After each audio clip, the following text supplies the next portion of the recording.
আমরা বিপদেও ধর্মের কথা বলি, সুখেও ধর্মের কথা বলি। আমরা শীতকালেও ধর্ম মানি, গরমকালেও ধর্ম মানি, নির্বাচন আসলেও ধর্ম মানি, নির্বাচন না আসলেও ধর্ম মানি। আর যারা শুধুমাত্র নির্বাচন আসলে ধর্মের কথা বলে, ওরাই হচ্ছে সবচেয়ে বড় ধর্ম ব্যবসায়ী। সমাজে আছে না? এরকম আছে আছে। উদর পিণ্ডি বুদর ঘাড়ে চাপাতে আসবেন না, আমাদের মুখ ছুটাবেন না।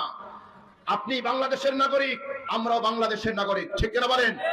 এদেশে আমরা ভাড়াটিয়ে থাকি না, এদেশে আমাদেরও অধিকার আছে, ঠিক কিনা বলেন? তোমার যদি কথা বলার অধিকার থাকে, আমাদেরও কথা বলার রাইটস 100% আছে। কাজেই হুমকি ধুমকি দিয়ে লাভ নাই।